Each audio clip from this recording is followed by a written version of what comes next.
Welcome to my channel अमृतवाणी। आज मैं अमृतवाणी में लेकर आई हूँ स्वामी जी द्वारा कैलिफोर्निया में दिए गए व्याख्यान का अगला अंक। हमारे आसपास के संसार में क्या हो रहा है यह तो तुम देख ही रहे हो। अपना प्रभाव चलाना यही दुनिया है। हमारी शक्ति का कुछ अंश तो हमारे शरीर धारण के प्रयोग में आता है और शेष का प्रत्येक कण दूसरों पर अपना प्रभाव डालने में रात दिन खर्च होता रहता है। हमारे शरीर, हमारे गुण, हमारी बुद्धि तथा हमारी आत्मिक बल ये सब निरंतर दूसरों पर प्रभाव डालते आ रहे हैं। इसी प्रकार विपरीत रूप में दूसरों का प्रभाव हम पर पड़ता चला आ रहा है। हमारे आसपास यही सब चल रहा है।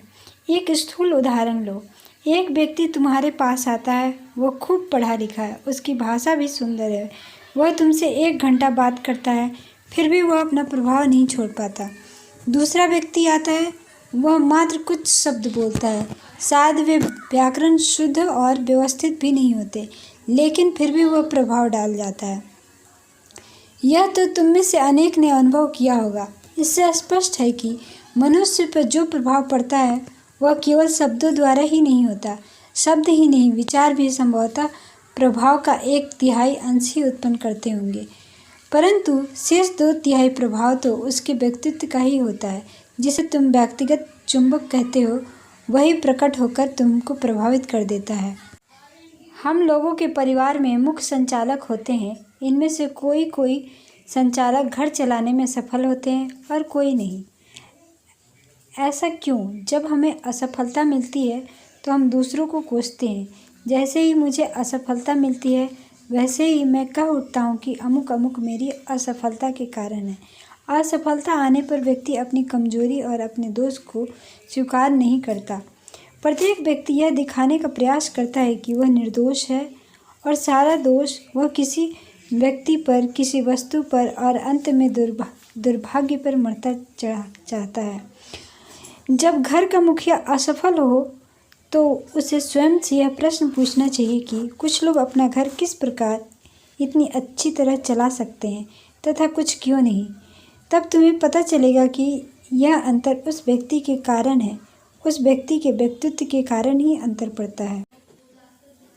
मानव जाति के नेताओं की बात यदि ली जाए तो हमें सदा यही दिखाई देगा कि उनका व्यक्तित्व ही उनके प्रभाव का प्रमुख कारण था। अब बड़े बड़े प्राचीन लेखकों और विचारकों को लो। सच पूछिए तो असल और सच्चे विचार उन्होंने हमारे समक्ष कितने रखे हैं। अतीतकालीन नेताओं ने जो कुछ लिख छोड़ा है उस पर विचार करो। उनकी लिखी हुई पुस्तकों को देखो और प्रत्येक का मूल्यांकन करो। मौलिक, नए और स्वतंत्र विचार जो अभी तक इस संसार में सोचे गए हैं मात्र मुट्ठी भर ही हैं। उन लोगों ने जो विचार हमारे लिए छोड़े हैं उनको उन्हीं की पुस्तकों में से पढ़ो तो वे हमें कोई पारंगत नहीं प्रतीत होती, किंतु फिर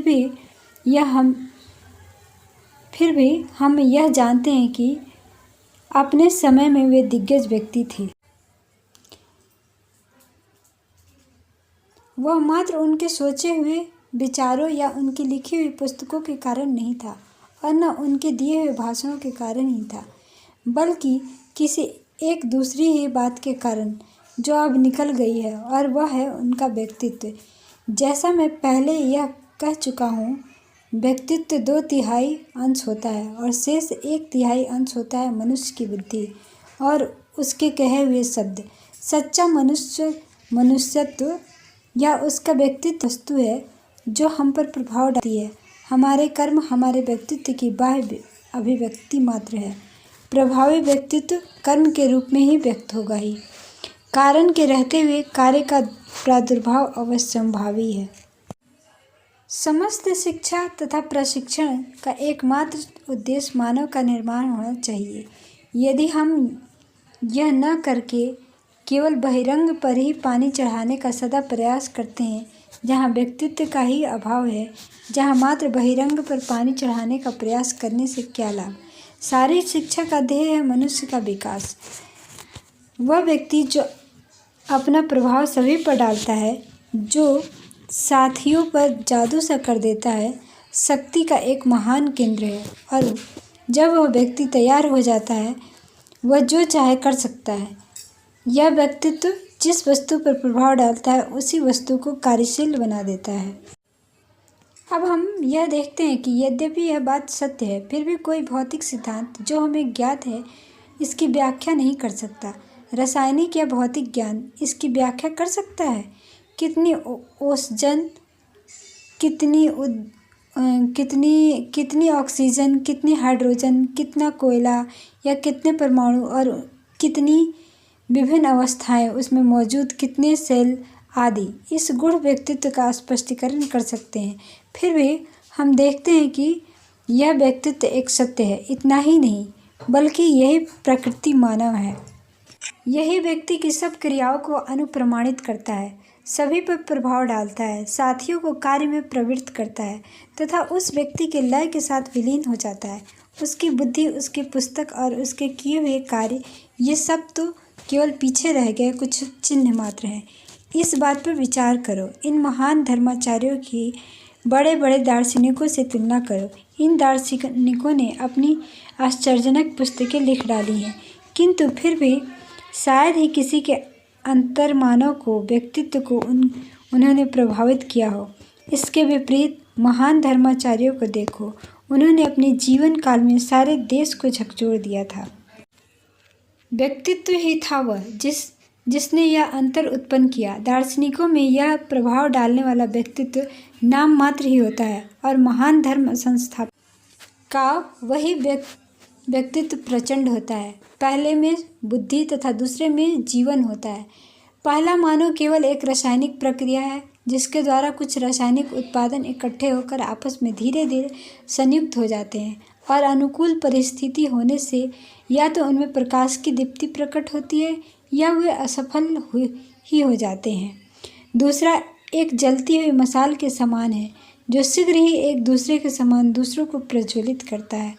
योग शास्त्र यह दावा करता है कि उसने उन नियमों को खोज निकाला है जिनके माध्यम से इस व्यक्तित्व का विकास किया जा सकता है। महत्वपूर्ण व्यवहार हेतु उपयोगी बातों में यह भी एक है और समझ शिक्षा का यही रहस्य है। इसकी उपयोगिता सर्वदेशीय है, चाहे वह गृहस्थ हो या गरीब, अमीर, व्यापारी या धार्मिक। सभी के जीवन में व्यक्तित्व को शक्तिशाली बनाना ही एक महत्व की बात है। ऐसे कई सूक्ष्म नियम हैं जो हम जानते हैं इन भौतिक नियमों के परे हैं।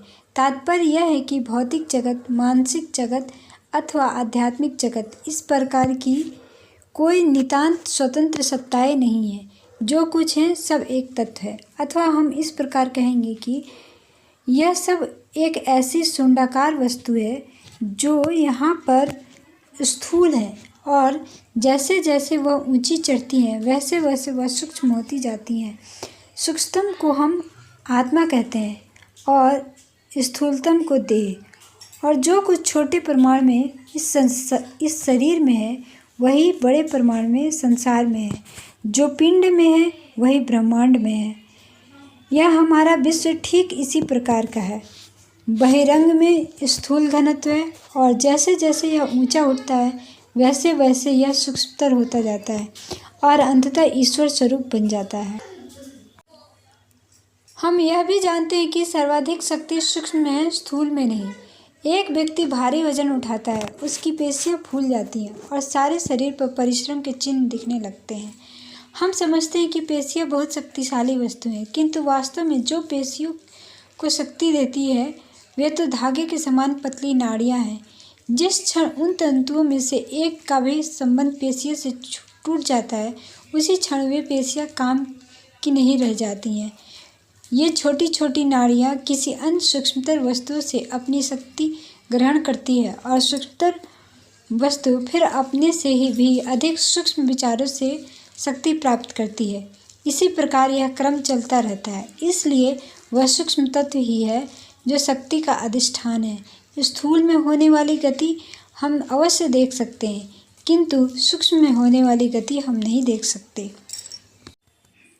जब स्थूल वस्तुएं गति करती हैं तो हमें उनका बोध होता है और इसलिए हम स्वाभाविक रूप से गति का संबंध स्थूल से जोड़ देते हैं। लेकिन वास्तव में सारी शक्ति सूक्ष्म में ही है। सूक्ष्म में होने वाली गति हम नहीं देख सकते। संभवतः इसका कारण यह है कि वह गति इतनी गहरी होती है कि हम उसका अनुभव नहीं कर सकते। लेकिन अगर कोई शास्त्र या कोई शोध इन सूक्ष्म शक्तियों के ग्रहण करने में सहायता दे तो यह व्यक्त संसार ही, जो इन शक्तियों का परिणाम है, हमारे अधीन हो जाएगा। पानी का एक बुलबुला झील के तल से निकलता है, वह ऊपर आता है, किंतु हम उसे देख नहीं सकते जब तक कि वह सतह पर आकर फूटता नहीं। इस प्रकार विचार अधिक विकसित हो जाने पर, कार्य में परिणत होने पर ही देखे जा सकते हैं। हम सदैव यही कहते हैं कि हमारे कर्मों पर, हमारे विचारों पर हमारा अधिकार नहीं चलता। यह अधिकार हम कैसे प्राप्त कर सकते हैं? अगर हम सूक्ष्म गतियों पर नियंत्रण कर सकें और विचार के विचार बनने तथा कार्य रूप में परिणत होने के पहले ही यदि उसको मूल में ही अधीन कर सके तो इस सब को नियंत्रित कर सकना हमारे लिए संभव होगा। अब यदि ऐसा कोई उपाय हो जिसके द्वारा हम इन सूक्ष्म कारणों और इन सूक्ष्म शक्तियों का विश्लेषण कर सकें, उन्हें समझ सकें तथा अंततः अपने अधीन कर सकें, तभी हम स्वयं पर अपना शासन चला सकेंगे। और जिस व्यक्ति का मन उसके अधीन होगा, निश्चय ही वह दूसरे के मन को भी अपने अधीन कर सकेगा। यही कारण है कि पवित्रता तथा नैतिकता हमेशा धर्म के विषय रहे हैं। पवित्र सदाचारी व्यक्ति स्वयं पर नियंत्रण रखता है और सारे मन एक ही हैं, समष्टि मन के अंश मात्र हैं। जिसे एक ढेले का ज्ञान हो गया, उसने संसार की सारी मिट्टी जान ली। जो अपने मन को जानता है और स्व अधीन रख सकता है, वह प्रत्येक मन का रहस्य जानता है और प्रत्येक मन पर अधिकार रख सकता है। तो आज के लिए बस इतना ही। मिलते हैं नेक्स्ट वीडियो में। अपना ध्यान रखिए, स्वस्थ रहिए। वीडियो में अंत तक बने रहने के लिए आपका बहुत बहुत धन्यवाद। आपका दिन शुभ हो।